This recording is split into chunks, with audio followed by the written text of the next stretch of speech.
Hi, Coach John here, and today we're going to have a little fun. So let me ask you a question. Have you ever spent any time daydreaming about winning the lottery and the first things you do and the people you would help and what your first purchases would be with the money? Well, I can confess that I've done this, especially around the really huge jackpots. I mean, those big jackpots, pretty big dreams. Now, although it's fun to think about and it makes for fun conversation around the dinner table, I quickly bring myself back to reality because planning how I'd spend my lottery winnings is fun, but it's really just not realistic. I've only got 24 hours a day, and using it up dreaming about unrealistic activity just eats up time that's better suited for more important activity. And it's also potentially unhealthy to desire getting that much unearned wealth. Now, personally, I've never had that much unearned wealth, but when it comes free, it's rarely appreciated. And you can listen and learn from the countless negative testimonies of past winners to confirm the curses of free money.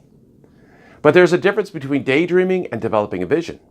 And in the Book of Proverbs in the Bible, it even says, where there is no vision, the people will perish. Now think about that for a second. This is known wisdom of needing vision for survival, and it was written roughly 3,000 years ago.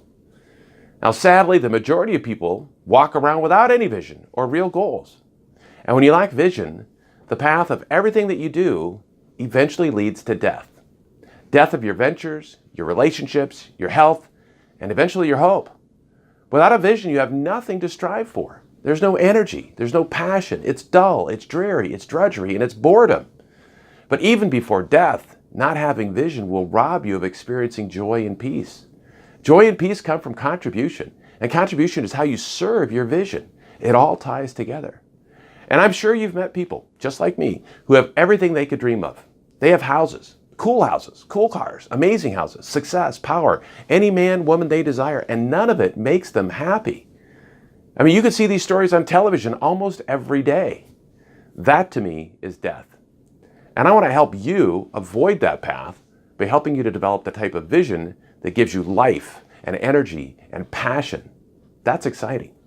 But before we start, I want to make a couple things clear. Number one, having goals is not the same as having vision. And number two, your success in business will only be part of what your vision turns out to be. Vision's about life, and life's not about business. Business is a vehicle to achieve the extraordinary life that you want for you and your family. It's a path. As we begin to go through the strategies of developing your vision, you'll soon start to see that your vision incorporates a lot more than just you, and it even extends beyond the end of your life here on earth. If you develop the right vision, your legacy will be talked about in your family for generations to come, and you'll even be able to impact the success of your future grandchildren and your great-grandchildren. Pretty important, exciting stuff, right? Okay, you ready to do this? Here are 5 steps for developing the foundation for a powerful vision.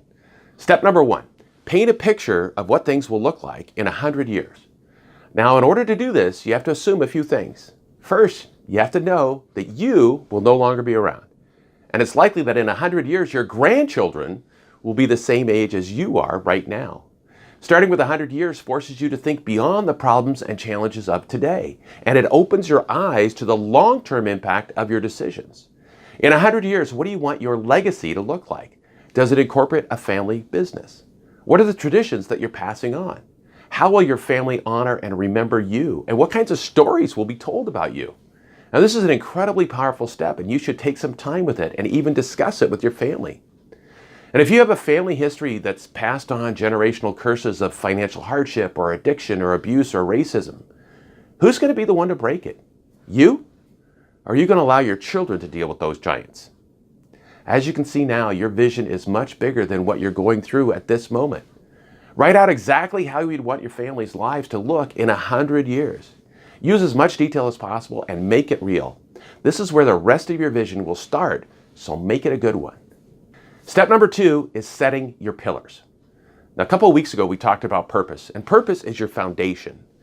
And pillars are the columns that hold up the roof, and the roof is your vision.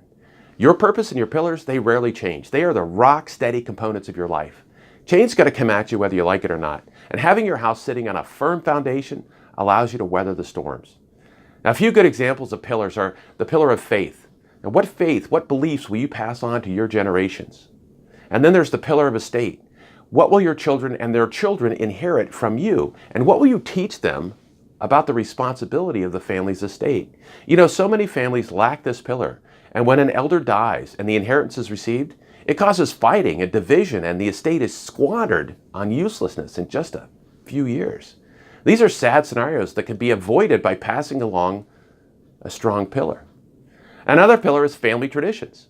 What will your children pass on to their grandchildren in terms of unique and special traditions? As you can see, setting your pillars is a big deal. And a house without a strong foundation and strong pillars, it's going to crumble when a big enough storm comes. Step number 3 is to identify the enemies or the problems to your vision. Every good map not only tells you the best way to get to your destination, but it also maps out the potential dangers. Your vision is going to have a million enemies. Maybe not that many, but a lot, trying to keep you from establishing and bringing your vision to life.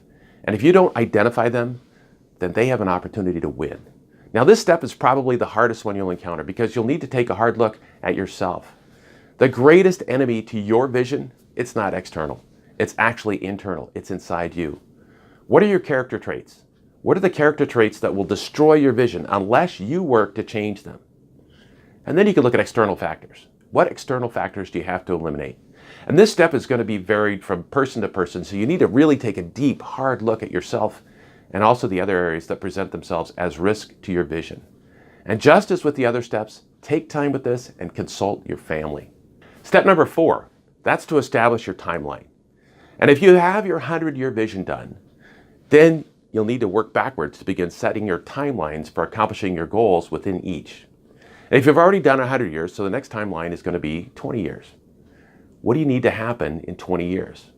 And this is where you use your pillars to guide you so you can focus on the most important areas and not get distracted by shiny objects along the way, because that's real easy to do. From 20 years, go down to 10, then 5 years, then 2 years, 12 months, and then lastly, look at the changes that need to occur in the next 90 days. And as you get closer in timeline, your plan needs to be more detailed as well. But every day can be positioned to direct you towards that 100-year plan. Now, I can't stress enough how important it is to have your pillars set before you do this step. And the reason being is that you don't get stuck focusing on things like just acquiring wealth. And the final step, number five, it's to go all in. You see, your vision can be accomplished through many different career changes and people in your life. Your vision is bigger than the now, so you must go all in and commit to your vision no matter what. Even if your goals and wants change, your vision and your pillars should stay pretty much the same. And if you've taken the time to develop a powerful vision, then you should have no problem committing your life to it. And when you encounter storms in your life, just remember your vision and have confidence that your challenges are just going to be a part of the story. Now, part of going all in is to share your vision with your family and your loved ones. And it's just as important that they buy in to the vision as well. I hope this video was helpful to you in seeing the really big picture of your life. And I know it's tough at times to not be myopic because of the day-to-day grind, day-to-day hassles. But remember that you, specifically, were placed here for a time just like this. And you may find that you need to acquire new skills to achieve your goals in support of your vision. Or you may need to develop new or adjust and eliminate some habits to more effectively support your vision. And lastly, once you set your vision and your goals, you'll need a solid daily action plan. I mean, it's all well and good to have a vision and goals, but if you don't have the skills, habits, and action plan in place, it's going to be almost impossible to execute. So friend, if you'd like some help vision setting or developing the right goals to support your vision, reach out to a trusted advisor. Perhaps you need to identify the skills or acquire the necessary skills to implement your vision. Or maybe you need to learn the habits or change habits. Or you need to learn action planning skills. Whatever your needs in these areas, a trusted advisor can help. You can take advantage of a complimentary coaching call with me and learn what you can do to make it better and faster and easier to reach your vision. There's no risk, and the gains can be enormous. Simply click on the link either above or below this video and schedule your appointment right now. You're going to need a trusted advisor along the way. It's the right move for your business. When you make the right moves in chess, you win the game. When you make the right moves in business, winning gets a lot easier. Cheers to your success.